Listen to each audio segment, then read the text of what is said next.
Bismillahirrahmanirrahim. Assalamualaikum warahmatullahi wabarakatuh. Salam cinta dan salam bahagia. Kalau di pertemuan kemarin saya sudah menjelaskan tentang definisi psikologi. Nah, pada kesempatan kali ini saya akan membahas tentang sejarah perkembangan psikologi. Jadi bagaimana sejarah perkembangan psikologi ya, walaupun secara singkat. Kemudian nanti metode penelitian psikologi ya, jadi metode apa saja yang digunakan dalam mengembangkan psikologi, ilmu psikologi. Kemudian juga sistematika psikologi dan pendekatan dalam mempelajari psikologi ya. Yang pertama adalah sejarah perkembangan psikologi. Secara umum, kalau kita bicara tentang sejarah perkembangan psikologi, itu umumnya dibagi menjadi dua, yaitu sejarah psikologi ketika masih bertaraf cabang ilmu pengetahuan dan filsafat, dan yang kedua adalah sejarah psikologi ketika sudah menjadi ilmu pengetahuan otonom dan berdiri sendiri pada akhir abad ke-19. Kalau kita bicara tentang sejarah psikologi, sebenarnya secara tidak langsung, umumnya itu ketika sejak zaman Yunani kuno ya, ada beberapa filosof yang sebenarnya sudah secara tidak langsung mengkaji tentang apa itu jiwa ya. Ada tokoh seperti Socrates, Plato, Aristoteles dan sebagainya yang sebenarnya sudah mengkaji tentang psikologi, namun masih bercampur dengan kajian-kajian yang lainnya ya, seperti agama, etika, moral dan sebagainya. Nah, pada umumnya manusia dan perilaku manusia dan jiwa itu biasanya, atau badan dan jiwa itu ada beberapa pandangan ya. Secara garis besar itu juga ada dua, ada monisme dan dualisme. Kalau monisme itu biasanya antara badan dan jiwa itu menjadi satu kesatuan, sementara yang dualisme itu berbeda ya. Jadi antara badan dan jiwa ataupun antara perilaku tertentu dengan jiwa itu bisa berbeda-beda ya. Nah, beberapa pendekatan psikologi ataupun yang meneliti tentang gangguan jiwa, kalau dalam dahulu sebelum psikologi menjadi ilmu yang mandiri, itu contohnya adalah bahwasanya orang, gangguan jiwa itu dikatakan sebagai orang yang karena santet, karena karena ada setan, karena ada makhluk halus dan sebagainya. Ini adalah contoh pendekatan psikologi sebelum psikologi menjadi ilmu yang mandiri. Adapun secara psikologi ketika sudah menjadi ilmu pengetahuan otonom yang berdiri sendiri, yaitu pada abad ke-19. Nah, ini pada abad 19 ini, yaitu tepatnya pada tahun 1879, ini William Wundt ini mendirikan laboratorium di Leipzig, Jerman ya. Nah, ini kemudian menandai titik awal psikologi sebagai suatu ilmu yang berdiri sendiri ya. Jadi bapak psikologi modern itu adalah William Wundt ya. Jadi ini adalah bapak psikologi eksperimental juga karena mendirikan laboratorium di Leipzig, Jerman. Nah, sebenarnya Wundt ini berupaya memahami pikiran manusia dengan mengidentifikasi elemen pembentuk kesadaran manusia, seperti halnya zat kimia yang bisa dibagi menjadi berbagai elemen ya. Dalam hal ini, Wundt menganggap psikologi sebagai ilmu seperti halnya fisika dan kimia, dengan melihat bahwa kesadaran adalah kumpulan dari berbagai bagian yang bisa diidentifikasi. Walau secara luas dianggap sebagai seorang yang penting dalam kelahiran dan perkembangan psikologi, sumbangannya terhadap psikologi kontemporer ini banyak diperdebatkan oleh para ahli sekarang ini, karena menganggap psikologi seperti halnya fisika dan kimia dan manusia, perilaku manusia itu sangat terbagi menjadi pecahan-pecahan, jadi elementarisme, jadi seperti itu.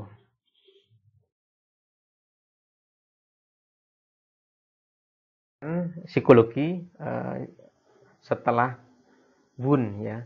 Jadi sebenarnya kalau di Eropa sendiri itu sudah berkembang aliran yang lain, yaitu aliran fungsionalisme yang sebenarnya kalau menurut orang Amerika ini masih terlalu abstrak ya. Karena pada saat itu orang Amerika itu lebih percaya kepada hal-hal yang memang benar-benar objektif dan bisa diukur ya. Sehingga ketika mempelajari tingkah laku ya harus terukur, dan yang paling tepat adalah psikologi behaviorisme yang beberapa pelopornya diantaranya adalah Watson, Tolman, Skinner, Pavlov dan sebagainya. Nah ini perkembangan setelah di Eropa ketika awal yang mandiri. Nah ini di Eropa muncul juga reaksi terhadap Wundt ya, karena memandang terpisah-pisah jiwa manusia.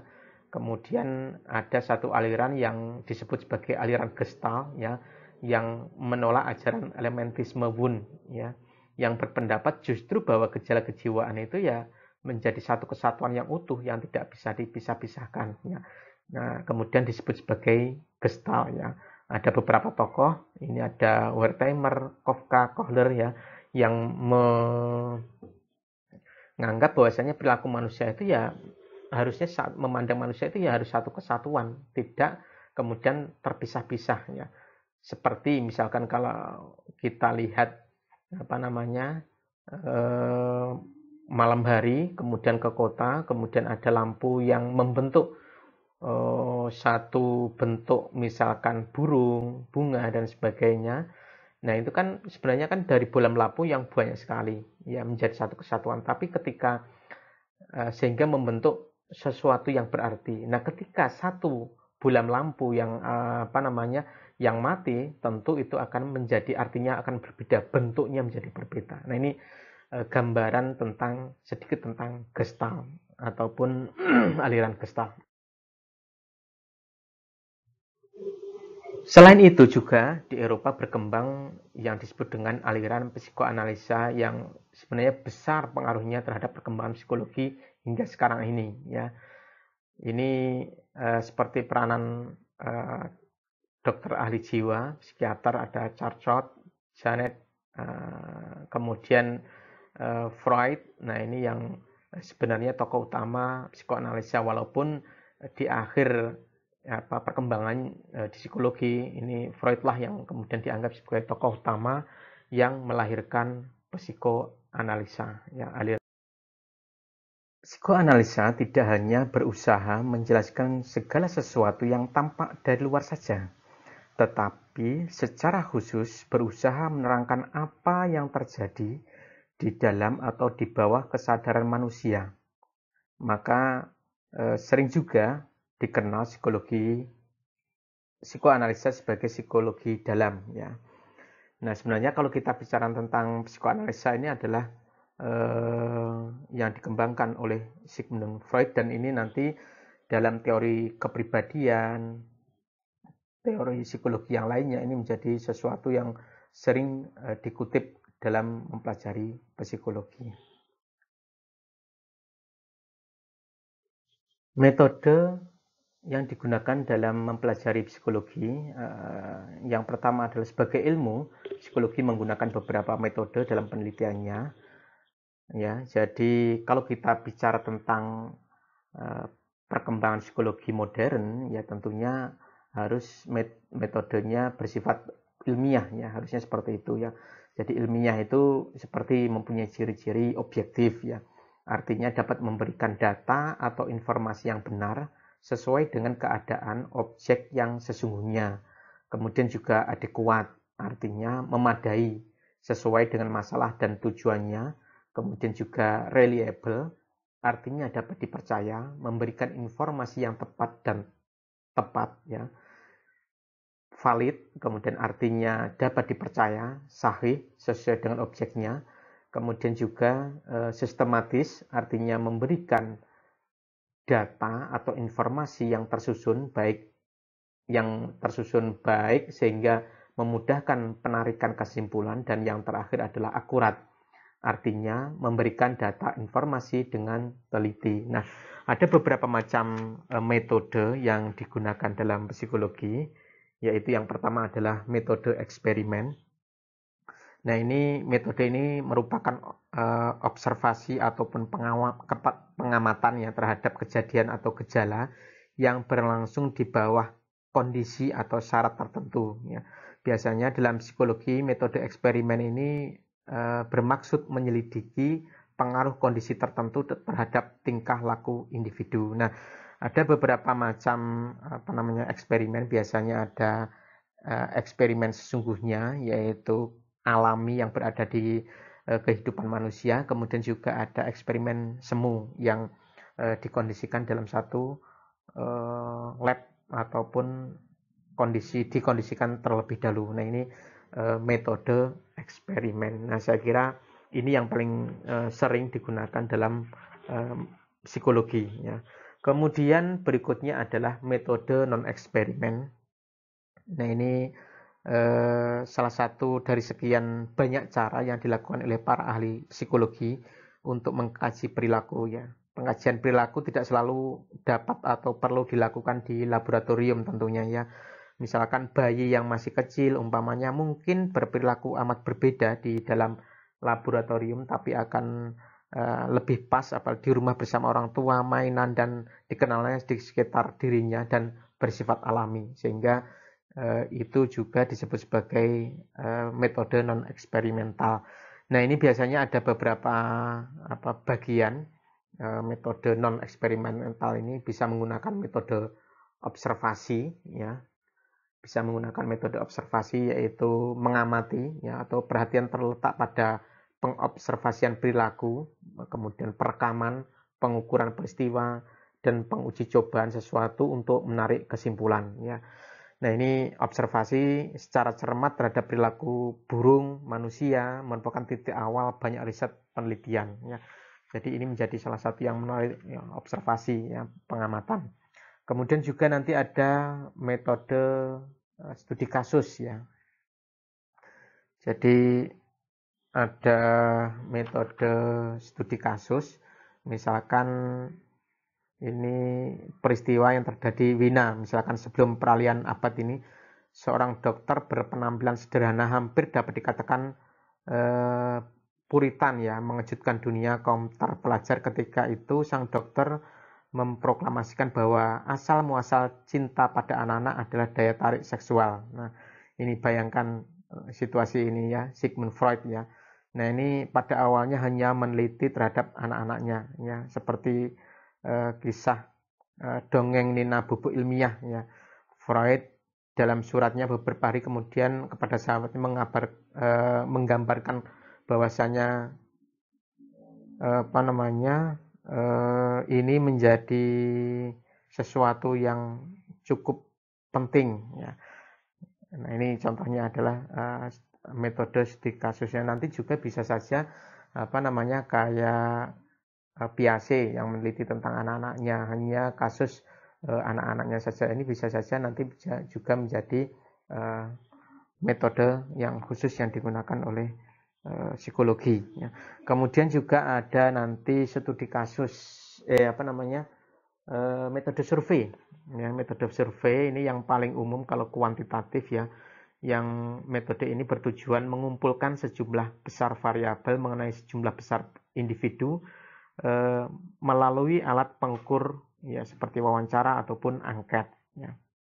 Nah, ini beberapa metode yang digunakan psikologi. Kemudian juga ada lagi nanti yang metode korelasional ya.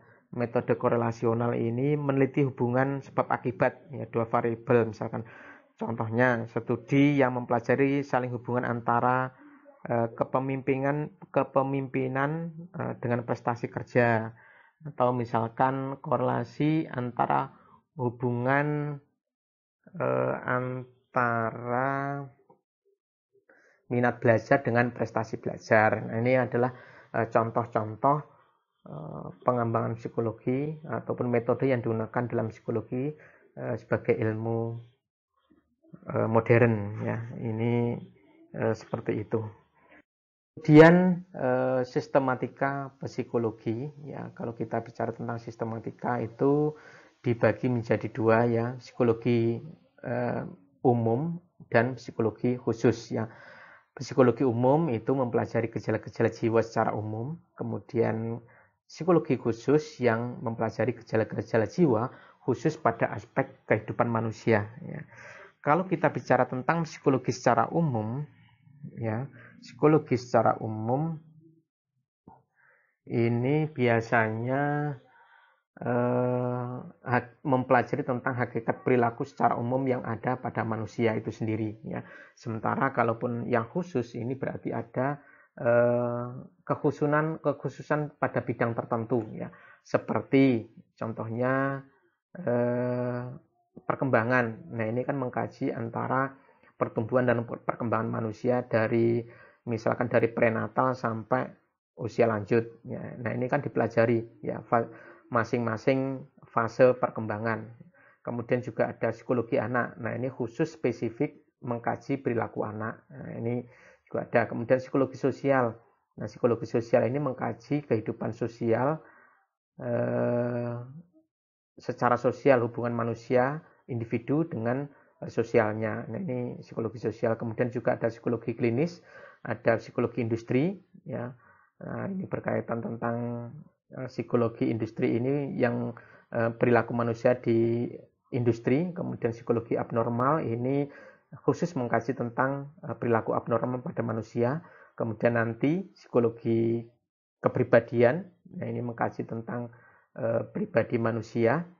Kemudian psikometri, kalau ini pengukuran ya, psikometri itu pengukuran perilaku manusia. Dan yang terakhir adalah juga psikologi pendidikan yang membahas perilaku manusia dalam lingkup pendidikan. Nah, ini adalah sistematika psikologi.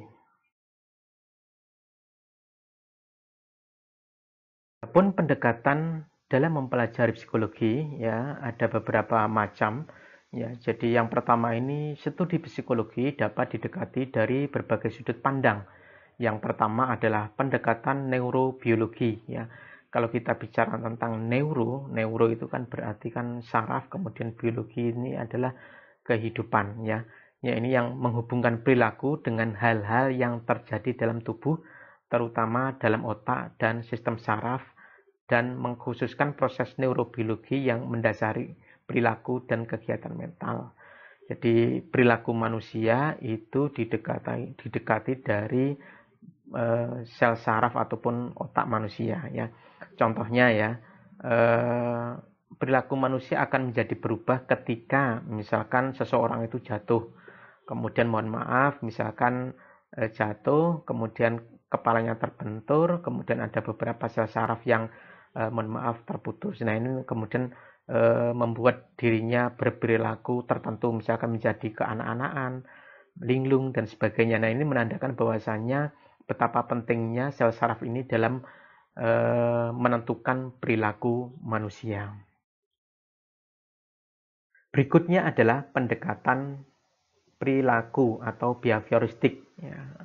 Nah, ini didasari bahwa setiap manusia pada dasarnya lahir dalam keadaan netral, seperti kertas putih yang masih kosong. Ya. Sifat-sifat yang kemudian menetap pada manusia merupakan hasil dari pengaruh lingkungan di sekitarnya, sehingga asumsi ini menekankan pentingnya lingkungan dalam membentuk kepribadian manusia. Ya. Jadi menurut behavioristik ini, manusia itu tidak mempunyai kemampuan apa-apa. Ya. Jadi yang menentukan itu lingkungan. Ya. Lingkungan kalau menurut behavioristik ini. Jadi ketika seseorang itu di lingkungan yang baik, maka dimungkinkan dia akan menjadi baik. Apabila dia menjadi di lingkungan yang buruk, maka dia akan berperilaku juga menjadi buruk. Nah, ini kurang lebih pendekatan perilaku behavioristik. Adalah pendekatan kognitif, yaitu eh, yang menganggap manusia bukanlah penerima rangsangan yang pasif, ya. Otak manusia secara aktif mengolah informasi yang diterima dan mengubahnya dalam bentuk dan kategori baru, ya. Kalau kita bicara tentang manusia, sebenarnya manusia ini kan mempunyai anugerah yang luar biasa, ya, dengan diberinya otak, ya. Dan konon dalam beberapa riset menunjukkan bahwasanya semakin besar volume otak manusia, semakin besar volume otak makhluk hidup, maka semakin besar pula kecerdasannya yang dimilikinya. Dan ternyata manusia itu dari beberapa riset itu kan mempunyai volume otak yang paling besar, sehingga mempunyai kecerdasan yang luar biasa dengan makhluk hidup lainnya. Namun demikian, manusia dalam berperilaku itu ada ketika ada rangsangan itu pasti akan diolah dahulu di dalam otaknya. Kira-kira itu baik apa tidak, ya. Apakah itu nanti akan menjadikan dirinya juga baik atau seperti apa. Nah, ini biasanya difilter dahulu, disaring dahulu informasi itu sebelum dia berperilaku tertentu. Nah, ini pendekatan kognitif. Berikutnya adalah pendekatan psikoanalitik, ya, atau psikoanalisis yang tadi sebenarnya sekilas sudah saya jelaskan di awal, yaitu perilaku manusia itu ya berasal dari alam bawah sadar, ya. Jadi pendekatan ini menekankan motif di bawah sadar yang berakar dari dorongan seksual dan agresi yang ditekankan waktu masa kanak-kanak. Ya. Konon katanya Freud seperti itu. Ya, manusia itu tidak bisa juga punya apa-apa, ya, sangat ditentukan oleh alam bawah sadar dan masa anak-anak sebelumnya, ya. Contohnya manusia itu konon katanya ketika gigi jari itu berarti masa kanak-kanaknya kurang bahagia karena mungkin ketika masa oralnya kurang terpenuhi dengan baik. Nah, ini konon katanya seperti itu menurut pendekatan psikoanalitik. Pendekatan terakhir adalah pendekatan fenomenologis. Pendekatan ini berhubungan dengan pandangan pribadi mengenai dunia, ya, nomena dan fenomena. Biasanya sering disebut seperti itu, ya, pandangan pribadi mengenai dunia dan penafsirannya mengenai berbagai kejadian yang dihadapinya. Jadi pendekatan ini lebih menitik beratkan prosesnya di dalam mental, bukan pada perilaku, ya. Kalau behavioristik itu perilaku tampak, ya. Kalau ini proses di dalamnya, apa di balik perilaku itu sesungguhnya. Nah, ini biasanya disebut dengan pendekatan fenomenologis. Saya kira itu dulu untuk pertemuan kali ini. Akhirul kalam, wassalamualaikum warahmatullahi wabarakatuh. Salam cinta dan salam bahagia.